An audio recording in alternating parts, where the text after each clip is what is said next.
It's hard enough to plan a landscape on your own, especially if you're a beginner. The best laid plans can be thwarted by common planting mistakes. Follow these tips to make the most of your landscape upgrade. If you're like many Valley residents looking for a more water-smart lifestyle, one of the first changes you'll make in your yard is removing some or all of your thirsty grass. Be warned that taking shortcuts with turf removal, especially Bermuda grass, is one of the most common mistakes people make when they begin their landscape upgrade. Unlike fescue and other cool season grasses, Bermuda is persistent and takes time to kill. Bermuda grass is a very tough, durable, warm season turf that develops an extensive root system. For this reason, it can't be dug out or simply have the water turned off to kill it. That will simply put it into dormancy. The only effective way to kill Bermuda grass is to spray it with an herbicide during its active growing period when it's green. Spray the Bermuda grass, 24 hours later, turn the irrigation system back on and encourage any grass that you missed with the herbicide to keep growing. After 7 days, it's recommended that you reapply the herbicide and follow the same procedures. After 7 days, check that Bermuda grass thoroughly, making sure that it's all browned out. If it is, then you successfully killed it. If you hire a landscape contractor to replace your lawn with water-smart plants, ask them how they plan to remove your grass and get it in writing. It could take a month or longer in the growing season to kill Bermuda before any other planting can start, so plan ahead. Some experts recommend removing Bermuda grass in the summer. Even common tall fescue grasses can be stubborn and leave weeds behind if not properly removed. Removing grass can be labor-intensive. After such hard work, it's no wonder homeowners are eager to plant something beautiful in their new outdoor space. But beauty sometimes comes at a price, and that can lead to our second common mistake: the wrong plant in the wrong place.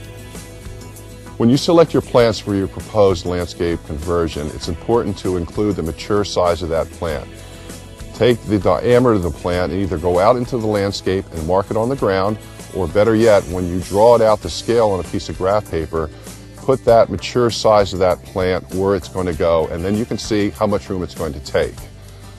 When planting plants too close to pathways or walkways, you create a maintenance problem. And it's not only a hassle for you, but it's bad for the plant. Continual pruning shortens the life of your landscape plants. Less is more. Many valley homes have small lot sizes that easily can be overwhelmed by plants at their mature size, so resist the urge to overplant. New plants in a conversion need 6 months to a year to begin filling out. It's much easier to add more later than to take out an overgrown plant. Another thing to consider when planting in your yard is that concrete and brick walls are no match for a tree planted too close.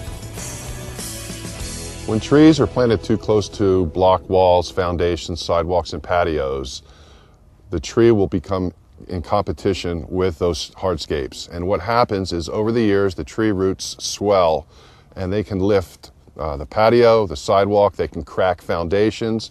So it's really, really important that when you go to select a tree, you know the species of the tree you're selecting, and you do the research and you know how big that tree is going to get. How big across will that tree grow? Put it in the appropriate place, and remember, the tree roots will always grow at least as big as the tree's canopy. Since most landscape upgrades involve trading grass for shrubs and plants, irrigation changes are essential. The switch from sprinklers to the drip irrigation all plants need can be fraught with challenges. Here are some things to consider when designing your new irrigation system. Don't leave lines exposed. Ultraviolet rays from the sun can degrade the plastic. Bury lines at least several inches underground or cover with a thick mulch. Also, make sure your irrigation system has room to grow. You'll want to be able to move drip lines outward and add more emitter heads as plants mature and grow. Finally, buy durable, quality parts. It's understandable that you want to save money when putting in your landscape conversion, but skimping on the irrigation system is the wrong place to skimp. An efficient irrigation system is important to both your plants and your budget. So when you select irrigation components, make sure they're quality parts that will last for years. Try to stick with the same manufacturer to ensure those irrigation parts will fit together properly.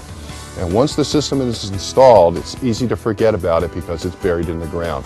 So proper irrigation maintenance is important to ensure that you get years of service out of that system. Before you make any changes to your yard, contact your homeowners association about landscaping requirements or restrictions. The last thing you want is to have a beautiful new yard, only to face fines later. HOAs often require you to submit plans ahead of time and get approval. Don't forget, the end goal is to be water smart. You don't want to take out your water-thirsty lawn only to replace it with water-guzzling plants.